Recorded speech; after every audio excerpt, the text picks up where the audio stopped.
Hey, what's going on YouTube? Just wanted to make a video today talking about the Primalist, more specifically about the Werebear Druid. I noticed that there haven't been too many builds made for this sort of mastery on Last Epoch tools or around the internet, and I just kind of want to do my own kind of flavor and touch to it. Obviously using a set that's not really used by a lot of different people, and I think I kind of made this work for the Werebear. Now, going into the gear that we're looking at here, you could see that there's quite a few extra bonuses that come with wearing this set. You get a good bit of strength, you get a good bit of health regen, you get nice physical damage, leeches health. Down there, you get more endurance. So it's basically built around just being a melee sort of a playstyle, using leech to sort of get back that health from you. You know, I got this Merophage that gives me a good bit of melee damage, leeches health. Gives me slow chance, which is nice. Leech rate, less damage taken while leeching. There's +1 to all skills, and then the best one is going to be the very last tier, which is our very last affix, which is going to be 162 increased damage, which is pretty massive. Now, if you didn't know how Merophage works, the way it works is if you have a unique Merophage, what'll happen is you equip this in your main hand, and when you shatter a two-handed weapon, the shards that you would normally get that go to your inventory will instead go to the weapon.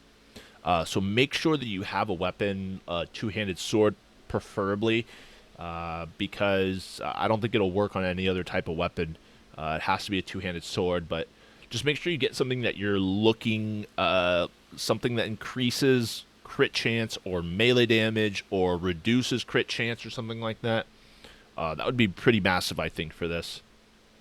Obviously, you know, this is another item that I have that is just increased my damage, almost doubled it in a way. Equipable from level 22, you can get different ranges on this, but the worst one about this is that you get minus resistances when you're using this, but I didn't really see that much of a difference when it came to leveling and also doing empowered monoliths. There wasn't really a discrepancy between the two. Now let's get into some empowered, and I can just show you a little bit about how the build functions. Normally, you're going to be using swipe a lot of the time when you're running around. The reason for that is because it gives you attack speed, it gives you leech, it also gives you rage when you kill an enemy. It also gives you health when you kill an enemy. And when you're also attacking a rare enemy or a boss enemy, it's going to be giving you a bunch of rage and a bunch of health based on that as well. So now, obviously, you know, we got swipe here, which does a good bit of damage. It does AoE damage. It's not a single target thing. We got Maul, which does that big slam, and then we got Rampage here, which kind of runs through like a shield charge, and you can kind of run to your next area pretty quickly. Reason why I kind of wanted to make this build was there wasn't too much love on the internet with this build specifically, so I kind of wanted to do my own little take on it. Haven't really researched any other guides that have this or made builds around this, and the reason for that is because I'm not sure if it can push too far when it comes to empowered monoliths. You know, this is empowered 100, which is just the base. But, you know, I definitely think there's room for improvement when it comes to, you know, making this work. Obviously, you can see there, you know, you want to use Maul when there's a lot of mobs, but you also want to use it when you're against a boss. One of the main reasons why you would want to do that is just extra damage, right? You can clearly see that, you know, I crit pretty well when it comes to that sort of a thing. I've got a good bit of crit chance on this character.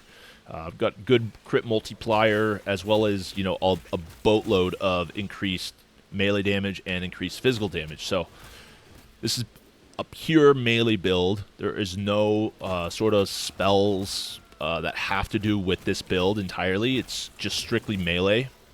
And you can see here, let me see. Use that there, use that there. You can see my health dips pretty quickly, but it comes back very fast as well. And the reason for that is because we have a good bit of melee leech. Now, it's a little bit slower, obviously, but the longer the fight you're in, the more damage you're going to be doing, because there's a good amount of physical shred, there's a good amount of armor shred, and you can clearly see that, you know, the attack speed is very good as well. So like I said earlier, it's not like a build that you're going to be pushing to, you know, thousands of corruptions, maybe not even hundreds of corruptions, but at least it kind of gives you a baseline to sort of look at the build and what it's capable of. So let's go into the skills. First skill we're going to be talking about is the main one, Swipe. Some of the main talents that you should pick up when it comes to using this is going to be Way of the Hunt. Gives you more hit damage, gives you more melee leech, which is really, really nice. You're going to get Rending, which increases your chance to shred physical resistance on hit, so it's a 100% chance to always do it. You're going to get Aspect of the Panther, Feline Hunter, as well as Lion Strength. These three are very nice with each other. This increases your global attack speed.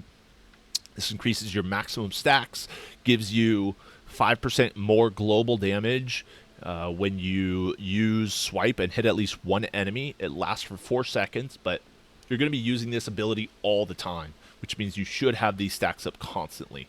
And global damage is wonderful because global means it applies to everything as opposed to just this one skill. So having 7 stacks of this and then using your other abilities is really going to increase your damage. Lion Strength is wonderful. It increases your Aspect of the Panther stacks by 2, so it makes it 7 total. And then you also get more melee damage with that, which scales with, you know, increased melee damage, increased physical damage, stuff like that. Next build, or next talent we're going to get into is going to be Warcry. The reason why, or actually, let's jump into Werebear. Werebear form is the mastery skill that you get when you choose this Druid. It's one of those sort of transformations where you use it, if you lose all your HP, you get sent back in human form with full health, and then you use that to sort of delay the time, the 6-second timer, to be able to hop back in, right? So you have basically 2 lives when you're using this ability. It's very, very convenient in that regard. One that you should really pick up here is going to be Army Sunder, which is very nice. It means that your Rampage, which is your travel ability, and also your Maul, which is one of your main damage abilities, is going to apply armor shred stacks. It's going to apply 5 of them. So you should be using these abilities constantly when you're fighting bosses and fighting tougher enemies. Another one that's very good to get is Invigoration. Invigoration obviously makes it so you regain health and rage on kill or when you hit a rare boss or an enemy. This is going to be absolutely massive in making sure that you have enough rage to keep going to fight that next enemy, and you won't be losing rage at a considerable rate. It slows down. As you can see, I got 134 and it stops. So there's some talent selections that you'll have to do in order to get this, but once you do, you can basically just stay in Werebear form the entire time and not leave, which is wonderful. Terror Slam is wonderful as well because it uses Upheaval when you use your Maul, which is, like I said, one of your main damage abilities. So adding more damage to that ability is gonna significantly increase your output when it comes to that sort of a thing. Last one being Skull Crusher. This makes it so that Fury Leap tree applies to Maul.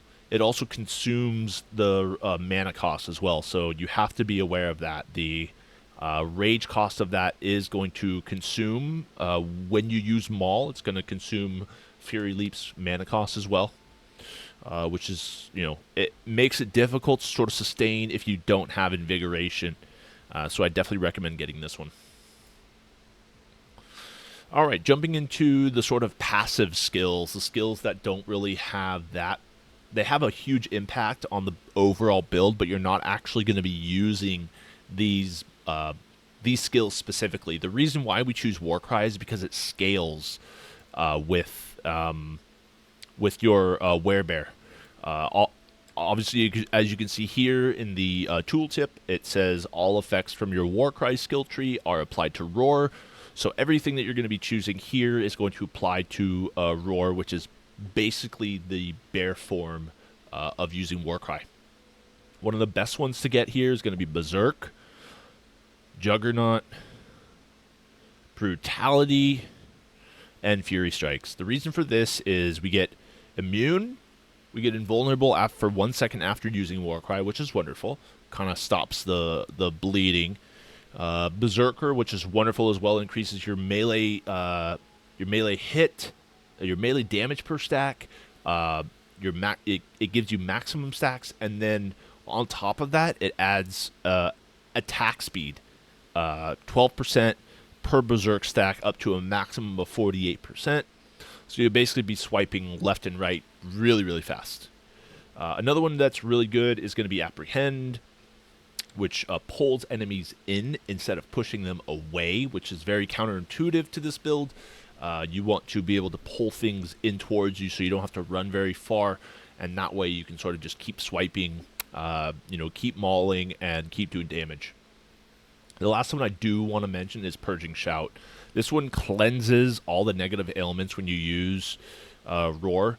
On a 10-second cooldown timer, it's extremely good, considering that you'll be using Maul most of the time, Swipe another portion of the time, and then Roar to sort of stun enemies as well as pull enemies towards you.